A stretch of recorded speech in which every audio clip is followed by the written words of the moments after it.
Welcome everyone. My name is Shirley and I will be your moderator this evening. I'm so excited to welcome Matt Penny and Sarah Romano as our speakers this evening, and they're going to be talking about thriving after dental school, finding the perfect practice placement. Matt Penny is a senior manager at Henry Schein's Dental Recruitment Services and has over 20 years of recruitment experience in various sectors, including corporate agency and healthcare, with extensive healthcare recruitment leadership at Genesis Healthcare and various dental group practices. And Sarah Romano is a dental recruiter for the Northeast and North Central regions at Henry Schein. She began her dental career in 2015, initially focusing on establishing endowments and scholarships across the country, and later transitioning to talent acquisition, where she specializes in recruiting dentists. A few housekeeping points to keep in mind before we start this evening. CE is not available for this webinar. This presentation is being recorded, and we will be sending out the recording sometime in the next week. And we invite you to add your questions in the Q&A box at the bottom of your screens, and we will get to them at the end of our session. In the meantime, Matt and Sarah, welcome, and thank you for being with us tonight. I will pass it over to you now. Thanks. So Matt and I are here with Dental Recruitment Services, which is a company within Henry Schein.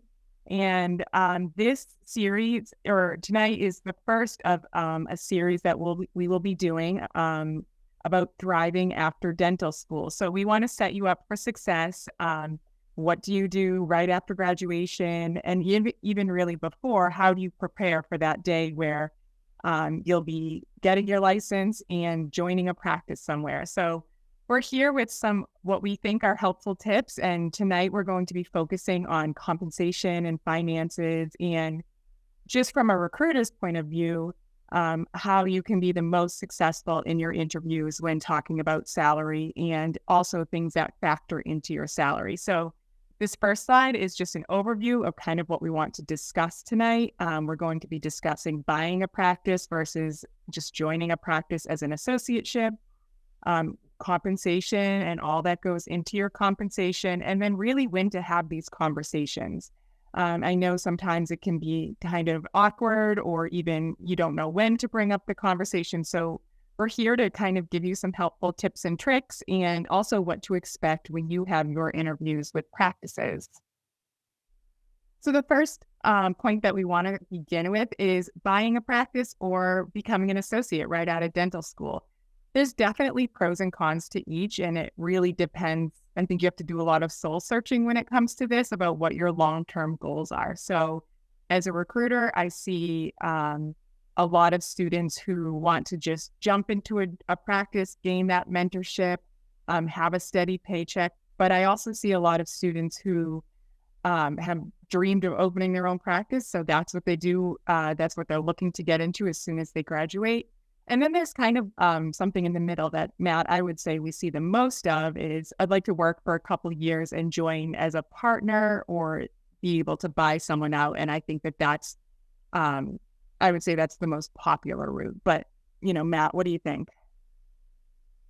Yeah, 100%. When it comes to buying a practice, you're coming out of dental school, you have a lot of debt, typically. The last thing you want to do is put yourself further in debt by buying a practice. And also there's the kind of the pitfalls of not knowing how to run a practice per se. You certainly know the clinical side, you understand that part. But it's good to have at least a couple of years under your belt as an associate to get your feet wet, not from a clinical standpoint so much as it is a business standpoint. And having a doctor on there who can kind of show you the ropes. I think that's quite frankly, one of the big attractions of a DSO is that, you have that ability to go in for a couple of years, see kind of the behind the scenes management side of a practice. So then after a couple of years, you go out, you can now, some of your student debt has been paid off, of course, but at the same time, you're ready to move forward. The one thing I will say about buying a practice straight out of dental school is, obviously some of the pitfalls being the expense. But one of the big things, and most people don't realize this, is, really when you buy the practice itself, 90% of the practices in the United States are leased. They're not owned. And that puts you in a very difficult position usually. Typical leases, about 10 years, and they're usually not tenant friendly. So you can kind of get into yourself in a situation where, it looks good on paper, but when you get into it and, after a couple of years, all of a sudden, some changes are happening, your finances aren't working, you find yourself in a precarious position. So, within Henry Schein, we even have a transition group that actually helps with buying practices. And they focus on that very thing because that is becoming increasingly more problematic for a lot of new buyers, knowing that, the commercial real estate industry has changed over the past couple of years. And this has been one large factor as part of it. So that's always going to be a problem, whether you're doing it right out of dental school or whether you've done it after a couple of years. But having a couple of years of stability and steady income kind of takes the bite out of that potential problem with buying. But I really like to try before you buy. As Sarah mentioned, I think that's a good way to really get a better understanding of the business side, so that you can take your clinical skills to the next level. Great. So the next topic that we want to kind of go over is your actual compensation. And so the most common compensation package, if you will, is a daily guarantee and or percentage of collections or production. So daily guarantee is exactly what it sounds like. It's a set rate that you receive no matter how many procedures or patients you see a day. And a lot of practices will do, a daily guarantee for the first 3 to 6 months because your production is not going to be where it's at day one versus, 6 months from now. So they want to set you up for success. And what happens is you get, say your daily guarantee is $700. As soon as you pass that $700 in your percentage of production or collections, then you switch over to that. And so I think coming right out of dental school, your speed might not be exactly where you want it to be. So that daily guarantee really is a good cushion for you as you are, paying rent, paying back your student loans. It's a steady paycheck. And then something that I think is pretty confusing is production versus collections. And we have a little chart here that you can kind of see the difference between the two. And Matt knows far more about this than I do for production versus collection. So Matt, if you could give us some insight. Yeah, and I'll preface this discussion by giving just a quick example of a situation that I ran into about a year ago with a practice owner. And this practice owner was out of dental school for about 7 years, 5 years as an owner. So he did that model where he went in and worked for somebody else for 2 years and then bought a practice. And he reached out to us about a year ago almost now. And his first question is, he's like, when I first came out of dental school, I understood compensation and what the market was. And he's like, I need your help, Matt, because I don't know what it is right now. It's different, and he was right because it changes that quick. The one thing that hasn't changed too much has been the debate, and this is always going to be here, production versus collections. And I think, and Sarah can attest to this too, is, interviewing hundreds of doctors per year, we recognize that, there's a natural conflict between the two, right? Production always being the percentage of production is something always that the associate gravitates to, right? They feel they're going to get paid, higher as a result of that. And percentage of collections is works better for the practice, right? Cash in, cash out, as far as they're concerned, as far as maintaining their budget. But there are pros and cons to each. And then there are other terminology that has now been adopted over the past 5 years or so. Would have adjusted percentage of production, which is a fancy way of saying it's similar to collections or anticipated collections. But the bottom line, I think, when you look at both of them side by side, the bigger issue is going to come down to how much money you're going to make and what type of stable environment that you're going to be in when you're there. I think the biggest factor is, and we'll talk about this, I know on a future slide, is does the practice have the ability to maintain, obtain another provider, and I think that's extremely important. When you look at some of the metrics, the universal metrics, the ADA, and a lot of companies use is 1,500 patients per doctor.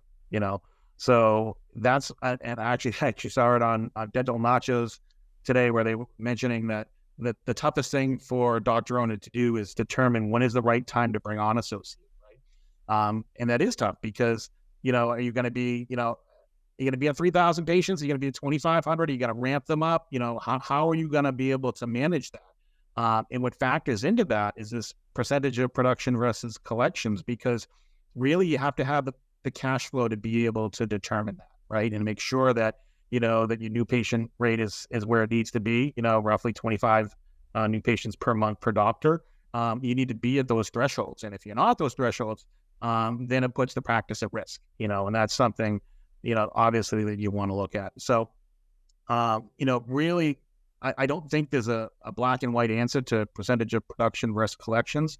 However, the one thing I will say, as any new associate going in or considering a practice, is that you get transparency in the communication with a doctor owner. It's very common, certainly with seasoned doctors, to sit there and when they interview, can I take a look at your books? I really need to know, what the other providers or what the production of the practice is. You have to think about things like that. You have to think about, not just in terms of production, but, how much of the collections do you collect? You collecting 97%, you collecting 90%.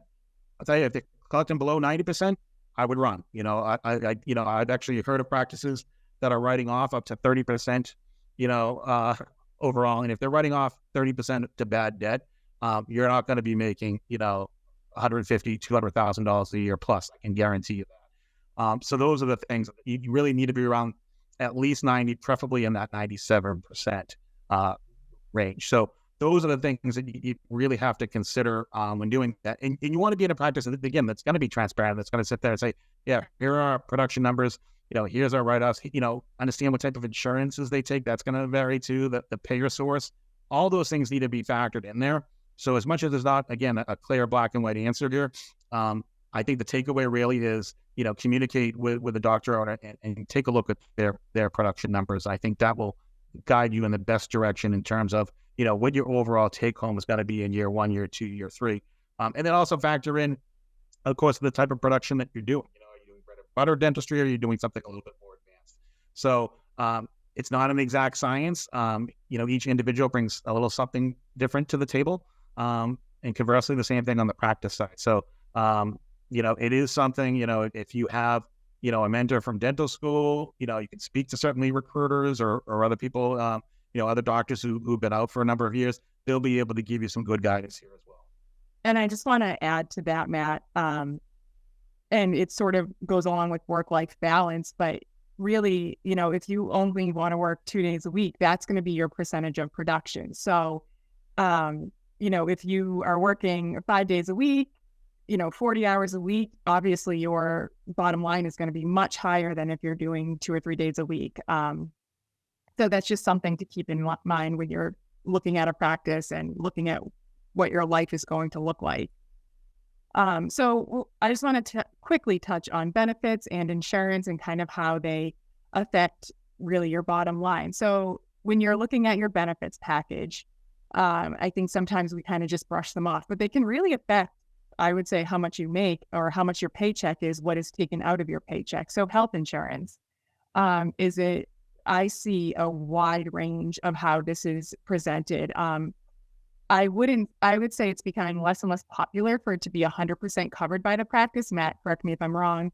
It's usually a combination. It's you put in 50%, we'll put in 50%, and just know what their plan is, or what plans you have to choose from before you sign up for that health insurance, because it might be way more than what you want to pay.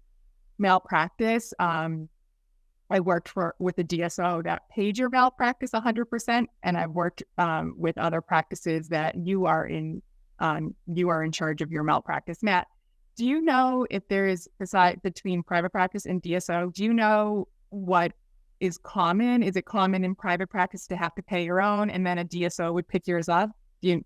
Just wondering if you know. I would say it's more common in the DSO world to cover malpractice. It's not a huge expense for the private practice. Although again, when they're working on such smaller margins, they don't have the flexibility to be able to necessarily offer malpractice. I can tell you that malpractice does add up, for sure, on the individual. So if you can get the dental practice or the organization to cover that, then that's a huge value add. The one thing I would say, and it's not listed on the slide, as part of health insurance is dental insurance. And that's kind of important too, because, even working at some of the larger DSOs, what they typically do is they don't run the dental insurance. Yeah, you have a dental plan through them. Essentially, you have the providers in the practice you're working in provide dentistry for you or your family or even extended family. But then that gets a little tricky too, because now you have to pull a provider who's now going to be essentially working for free if they're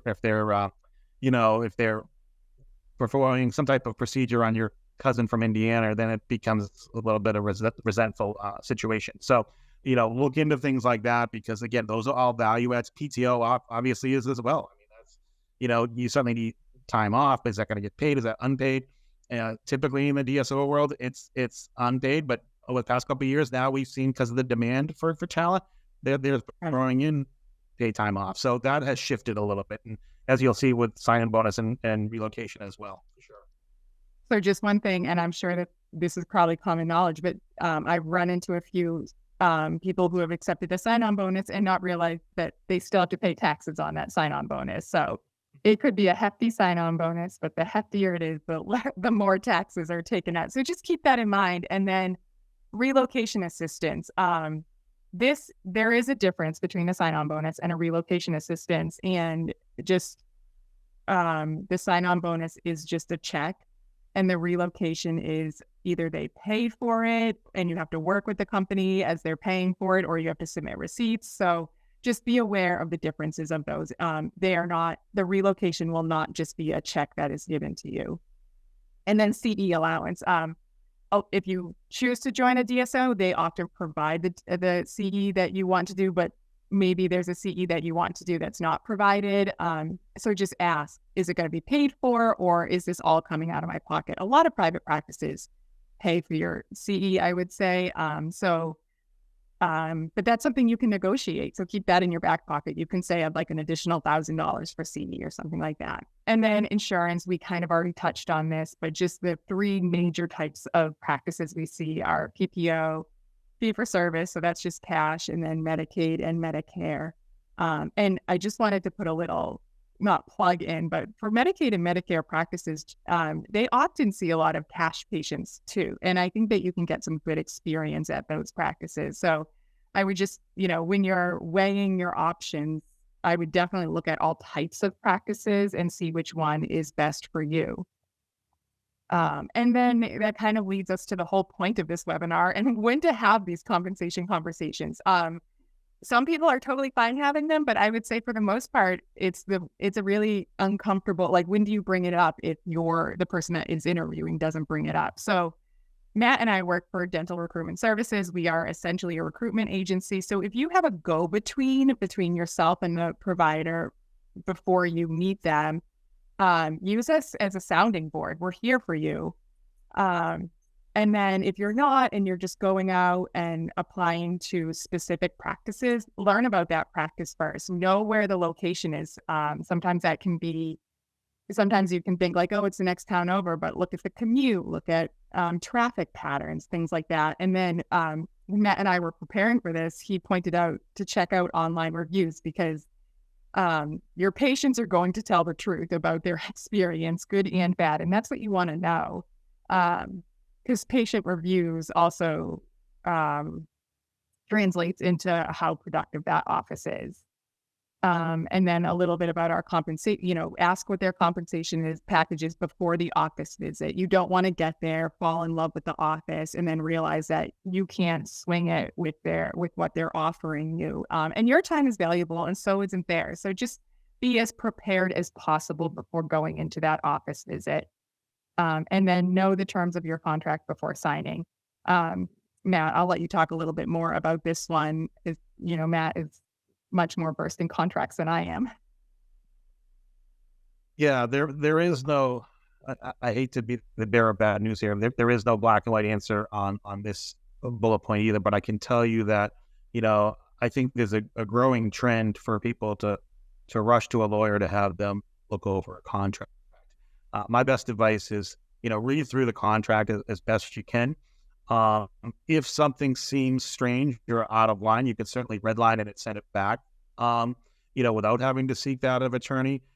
Trust your gut here. If there are a lot of things that are suspicious, if you look at something where, you're in a very, dense urban area and you have a covenant where it's like, it's a restrictive covenant, you can't work 5 to 10 miles from that practice, that's potentially affecting your future employment. So that's something you definitely want to seek out a lawyer's help with that.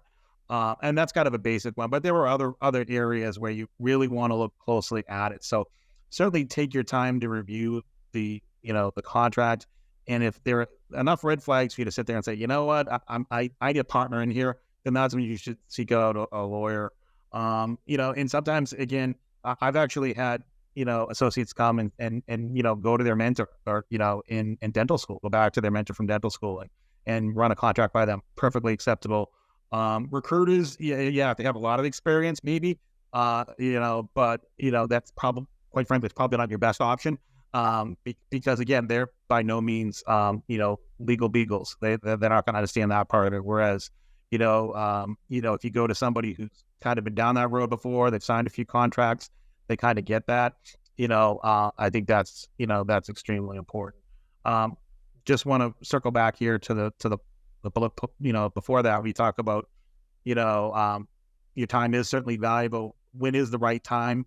Again, I don't think there's a wrong answer here, but I can tell you that, in our dealings with the doctors who go in and go in for practices, and prior to that, the candidate that during the initial conversation with a doctor owner that brings up compensation first thing, it's probably not going to work out. And the reason why I say that is that, even though there's a huge demand for dentists right now, patient care is still the top priority. It's a relationship business more than anything else. And because of that, the focus needs to be obviously on the patient.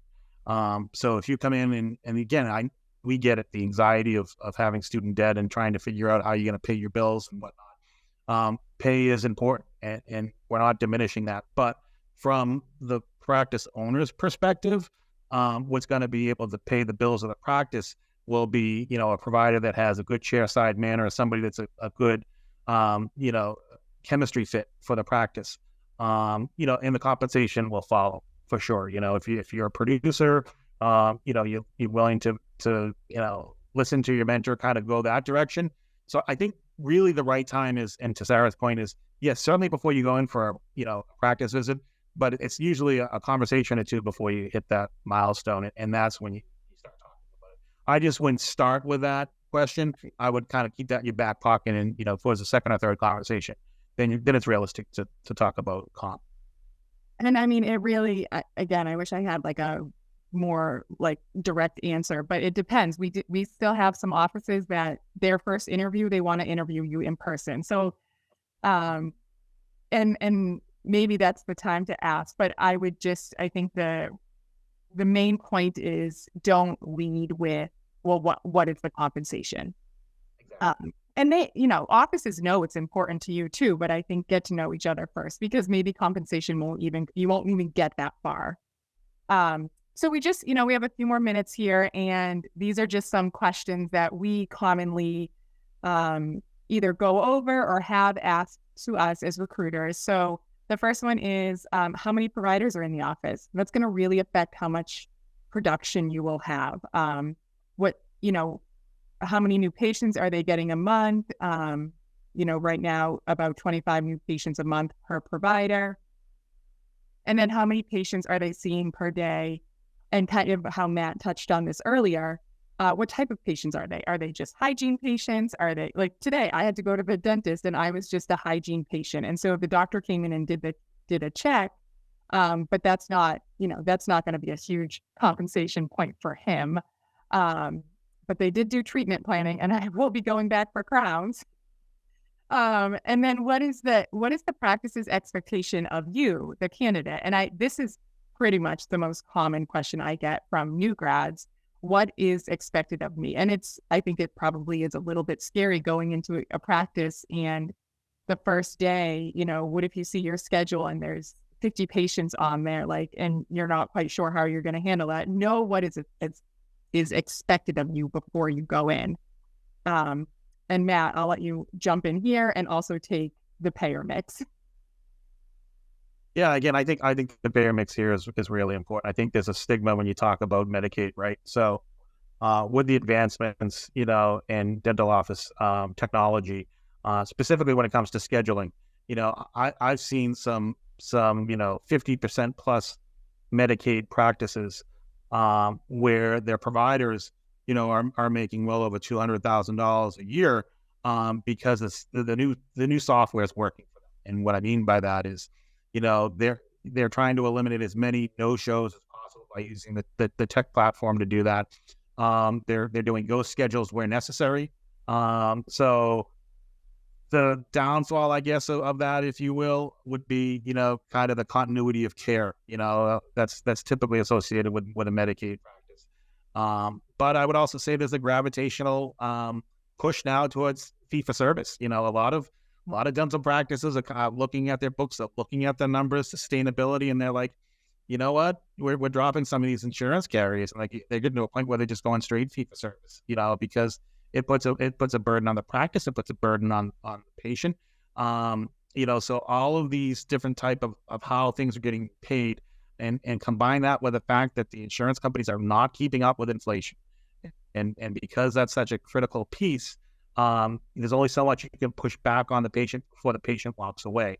So there's a delicate balance there. I think that's where it becomes a little tricky. So I think it's really good to keep an open mind on that. And, really, again, kind of going back to our earlier point where we were talking about, transparency and looking at those production numbers, you're going to get a better feel for the payer mix, when looking at the production numbers to figure out really if this is the practice for you. If you like doing, bread and butter dentistry, a Medicaid practice could be great for you. You could also be working in a practice that's, primarily just fee-for-service, but it's just a lot of cosmetic. Maybe you don't like doing just cosmetic. So there are a number of factors that you need to look at, and each one is uniquely catered to the practice, but also to you as a provider. Right. And then that kind of brings me to what procedures are done in office. So if you are, if they're referring everything out, number one, again, if bread and butter dentistry is your thing, that's great. But if you've done a residency, or if you have taken implant courses, but they're not willing to place implants in their office, or they're not able to, that's going to really hinder your production and your growth. So just know, is it multi-specialty? What are they good at? And I think every dental office is, they do general dentistry, but then they have one or two things that they can focus on. They can offer endo or ortho or things like that. So just know, like I said, what is being referred out, why they're referring it out. Maybe they're referring it out because they never had someone that wants to come in and do it. And then are they willing to branch out? Are they willing to work with you? Are they willing to give you that opportunity? So just do your homework in that area. And then ask to see the production numbers in the office. And again, this can be, you just have to do it. The books don't lie. They will tell you exactly what that office is doing and how they're doing it. So, and another thing, sometimes there's a provider that has left, and you can ask to just see an example of what their salary was like and what their percentage of production looked like. And Matt, what are they looking for when they ask to see the production numbers? I'd never asked to look, so I don't know what they're looking for. Yes. So obviously you're going to look at certain things. You're going to look at top line revenue right off the top. So you'll know if it's a $2 million or $3 million practice, whatever it is. But then you can get more granular, and then you can start looking at things like, again, going to the payer mix and finding out what percentages from Medicaid, which is from, and a lot of these things you could probably find out ahead of time. So, you can go on a website and pretty much determine whether a practice is Medicaid, but not always. But certainly you can kind of get a good feel for it. But seeing it in black and white and seeing, what drives their revenue, is, obviously hygiene drives a lot of the revenue in a lot of practices, but, how many hygienists are on staff, all those things that are factored in, and kind of, because again, hygiene goes under a totally different production model. It doesn't mirror necessarily that of the providers. So that's something that you got to look at too. So you want to see what's driving what, and those production numbers will give you a real clear picture, how the revenue comes in, how it's being spent, how it's being utilized. All those things are factored into the production. So, and again, this is not something that's taboo in the sense that you're not asking something personal. You're asking, this is business. So if you're making a career decision here, even though you may not start off as a partner within the, as a doctor owner, and you're an associate, but you're still a big part, you're a production column in that practice, you're entitled to know exactly what you're getting into. So, the biggest mistake I see a lot of associates coming in, they'll sit there and they're looking for a number. And that number is, I want 33 or 34% of production. And that's what it is. And that can be a dangerous game because you're rolling the dice here. Because if you truly don't know what the production numbers are of the office, they could have patient flow issues. There are a lot of moving parts here that if you don't get a hold of it, then it's drastically going to impact what your take-home pay actually is. And then just sort of to wrap this up, what type of position is it going to be? Is it growth? Or is it replacement? If it's a replacement position, that provider before you had a patient base. So you'll just be inheriting that patient base. So that kind of gives you a foot forward in production and things like that. If it's a growth position, just, again, do your homework, make sure they have the patient base to support that growth position. And that's where we see a lot of, I would say in the past few months, I've seen a lot of clients come to us, to dental recruitment services, and want to start with someone 2 days a week and grow into full-time.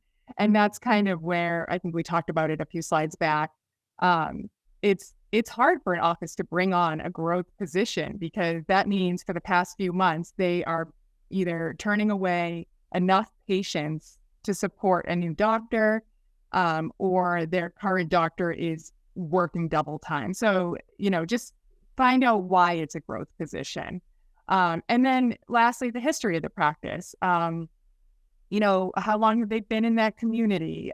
Is there a growth plan? What happens when the doctor there retires? Or if it's a multi-doctor practice, what does partnership look like? Maybe you don't want partnership. And so, you don't want to then join an office where the doctor wants to retire in a year and hand over his practice. So just make sure you're joining a practice that fits in with your future goals. And that kind of wraps up everything that we had for you today. I did want to give you some information about staying in touch with us. That's if you just scan the QR code. You can follow us on Instagram. I post jobs that we have openings. And then our email addresses. If you do follow us on Instagram, our link is in our bio. So you can go right to our website and browse our jobs there. But it is this is the time I am interviewing a lot of D4 students and students out of residency. There's a lot. This is where offices are doing their planning. So and everyone that I interview that's graduating in 2024 says, is it too early? And I say, no, it's never too early. To start doing your homework, seeing what's out there. So Matt, anything else? No, I think we covered it all. All right.